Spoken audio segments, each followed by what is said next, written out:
Hey everyone, and welcome. Now, if you're gearing up for any banking or finance exam here in India, listen up, because this is a topic you absolutely have to know inside and out. The RBI is making a truly massive shift in how banks account for loan losses. So let's jump right in and break down this huge change from the old incurred loss model to the new expected credit loss framework. So you've got to ask, why the big change? And why now? Why is the Reserve Bank of India completely rewriting a fundamental rule of banking? Well, this isn't just some small adjustment. It's a total change in philosophy. And it really all boils down to one simple idea: being ready for a storm before it hits, not while you're in the middle of it. And this slide right here lays it all out perfectly. On one side, you have the old way, the incurred loss model. It's totally reactive. A bank only sets aside money for a loss after a loan has already gone bad and become an NPA. It's always looking in the rearview mirror. But the new way, the expected credit loss, or ECL model, it's the complete opposite. It's proactive, it's forward-looking. It forces banks to look ahead and prepare for losses they expect to happen down the road, starting from the very first day they give out the loan. All right, so to really appreciate why this new system is such a game changer, we first need to get our heads around the old one. Let's dive into our first section, the incurred loss model, and more importantly, its really big flaws. So with the incurred loss approach, nothing happens until there's a problem. A loan has to be officially labeled a non-performing asset, an NPA, which usually happens when a payment is over 90 days late. It's only at that point that the bank actually sets money aside. Think about it. It's like waiting for your house to be on fire before you go out and buy a fire extinguisher. It just doesn't make sense. And the problems with this are huge because default is a lagging indicator. The provisions always come way too late.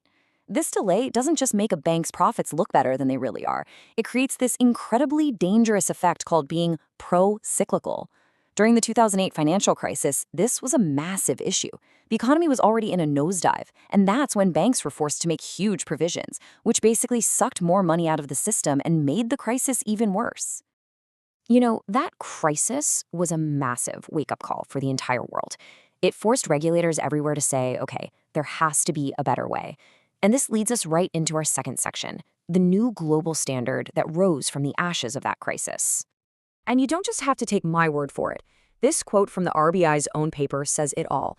The G20, the world's biggest economies, they got together and said we need a more forward-looking approach. The message couldn't have been clearer. Stop waiting for the damage to be done. Start planning for it. And the answer? The big global solution came in the form of IFRS 9. Now, this is a key term you absolutely need to remember for your exam. IFRS 9 is the international standard that officially brought the expected credit loss model to the world. So by adopting this, India is basically getting its banking system in sync with global best practices. Okay, time to get into the weeds. This is the part you're definitely going to see questions on. Let's break down how India is actually going to do this. What are the nuts and bolts of the new ECL framework? How does the math work?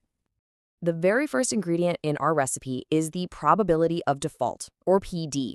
And it's pretty much what it sounds like. It's a number that answers the simple question: what are the odds that this borrower is going to stop making their payments? That's the first thing a bank needs to figure out. Next up, we've got loss given default, or LGD.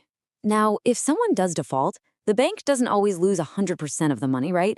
They might have collateral, like a house or a car that they can sell. So LGD is the bank's best guess on what percentage of the loan they'll actually lose after they've recovered whatever they can. And the third and final piece of this puzzle is the exposure at default, or EAD. This one's pretty straightforward. It just asks, at the exact moment a borrower defaults, how much money in total does the bank stand to lose? What's the total amount outstanding? So how in the world are you going to remember these three things for your exam? Well, we've got a simple mnemonic for you. Just think of the word plea. You've got P for probability of default, L for loss given default, and EA for exposure at default. PLEA. It's the bank's plea for a better understanding of its risk. Okay, so we have our PLE calculation, but here's the crucial part. It's not applied the same way to every single loan. It all depends on the health of the loan, and to track that, every loan is put into one of three stages. So let's just walk through this. Stage 1 is for all the healthy loans. Everything's going great, payments are on time. Stage 2 is when a red flag goes up. The risk of default has gone up significantly since the loan was first issued.